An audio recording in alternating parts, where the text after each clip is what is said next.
Taanis soovitakse tõsta kutseõppe populaarsust. Seejuures on võetud fookusesse töökohapõhine õpe ehk õpipoisiõpe. Valitsus ja sotsiaalpartnerid on õpipoisiõppe kohtade pakkumise suurendamiseks leppinud kokku, et ettevõtted saavad õpipoiste koolitamise eest tasu. Kutsekooli taga on kohustatud suunama õppijaid õpipoisiõppesse. One of the things we look at in that reform, it is how to make VET more attractive for young people.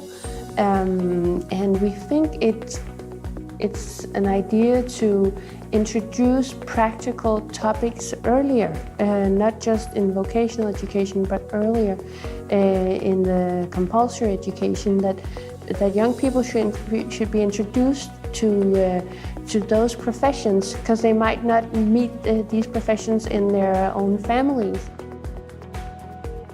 Erinevate ametite õppekavad on erineva pikkusega. Kasutusel on üle 100 õppekava, mille pikkus on 2–5 aastat.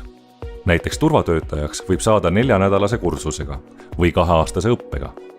Pikemas õppes on rohkem teooriat, aga ka suurem rõhk töökohapõhisel õppel. Pikem õppekava annab rohkem üldharidusaineid ja võimaluse hiljem oma erialal karjääri teha. I chose it because there's more opportunities. First of all, you learn more.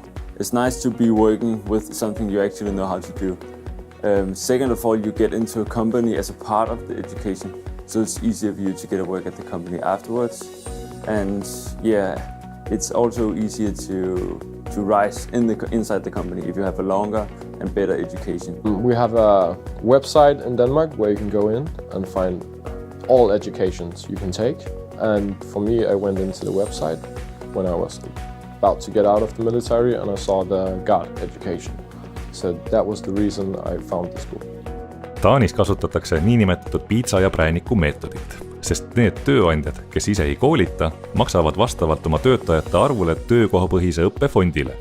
Sunnimeetodeid on aga teisigi. If the Danish government is having a big contract of building something, the companies are not allowed to participate in this if they not have taken in the apprentices. Kuidas toimub aga koostöö uute õppeprogrammide väljatöötamisel ja millised on tuleviku eesmärgid? In Denmark, we have a strong cooperation between the social partners when it comes to vocational education. They are a key player and they have a key say in decisions about how to design the different education programs.